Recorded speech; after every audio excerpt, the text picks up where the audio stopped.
I really relied on dairy as like a protein source, as the only vegetarian option, heavily reliant on whey protein and cottage cheese, Greek yogurt. It was a large portion of my nutrition from a protein perspective. So when I cut it out, I was just like, Oh no. I don't know what's gonna happen. What's your name? Nimai. What's your handle? At Nimai. Delgado. How many years have you been vegan? Over a decade, so just about 11 years. How old were you when you decided to go vegan? I'm gonna do some math. I don't know, 35, 11 years ago. Was that 24? Yeah, 24. Cool. And you're, just for the viewers, a lifelong vegetarian, correct? Yeah, and before that, vegetarian, lacto-vegetarian my whole life. Born and raised into a family that just had that belief system, so that was always just a part of my experience. Never really questioned it. And then at 24, saw a video of what happens in a dairy farm, and I just couldn't unsee what I saw, and it didn't feel good to ingest, milk after that, knowing where it came from and knowing how much those animals suffered. And I used to make the justification that, they're just milking the cows, they're not killing them, but the sad reality is that all dairy cows end up in a slaughterhouse. So still contributing to that unnecessary harm and suffering. So I can relate. I was 10 when the vegetarian came around, and then we read a PETA magazine like vegetarian's not enough. I was like, yeah, what is dude, it? What do you mean it's not enough? Okay, crazy story. So whenever the thought that was put into my head about exploring the dairy industry came from PETA. I was traveling back from San Diego and stopped in Huntington Beach one day, and I was just on the boardwalk, and they had a PETA exhibit, like a display happening, where there was a giant plate and it had people, like humans, in nude bodysuits, and they were just on the plate. And they had giant carrots and giant peas next to it, and they had signs that said how does it look now? So I'm just observing it, right? I'm just on the top level, just watching it happen down to the boardwalk. And I get approached by somebody, and she has a pamphlet, and she's like, have you ever heard of PETA? And I'm like, yeah, actually I'm vegetarian. And she's like, oh, do you drink milk? And I was like, yeah. And she's like, well, that's the worst industry of them all. And it was very confronting. And I was like, okay, well, I don't really want this pamphlet, just because of the engagement and the energy that she came at me with. But it planted a seed. It planted a seed, and it friggin' worked, man. Not long after that, I found this video, and I was just like, damn, there's truth to that.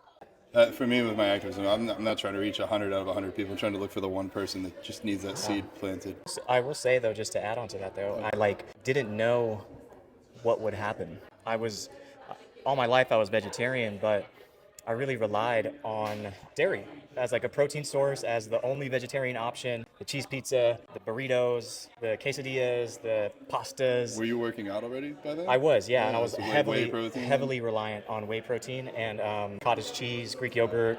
So it was a large portion of my nutrition from a protein perspective. So when I cut it out, I was just like, oh no, I don't know what's gonna happen, But yeah, lo and behold, it actually improved everything. For me, I'm vegan at 13, started working out at 15, so I never even thought about it until I went to the gym and people told me you can't. And I'm like, oh, I didn't know. But yeah. I've only had whey protein once. It was at a fitness expo, and they had plant protein. I was like, oh, I'd love to try it. And I'm like, this is plant. He's like, oh no, that's the whey. I'm like, dude. So only once, but by accident. Next one, how do you want to change the world before you die? It's a good question. I really ask myself a lot, what is my purpose, and, how to bring meaning to what I do. And at the end of the day, I just want to inspire more compassion. Whatever way that manifests, or however I can express that, just to inspire people to be more compassionate towards yourself, towards other living creatures, towards other humans. And I think if we all did that, then the world would be an exponentially better place as we put ourselves into other beings' experiences and imagine what it would be like to be in that position, and just have more empathy for something that is not our experience, but understanding that nobody wants to suffer, nobody wants to feel pain, nobody wants to be hurt. And I think we could all agree on that we don't want to cause pain. So seeing your actions through a more compassionate lens can actually relieve a lot of unnecessary harm and suffering.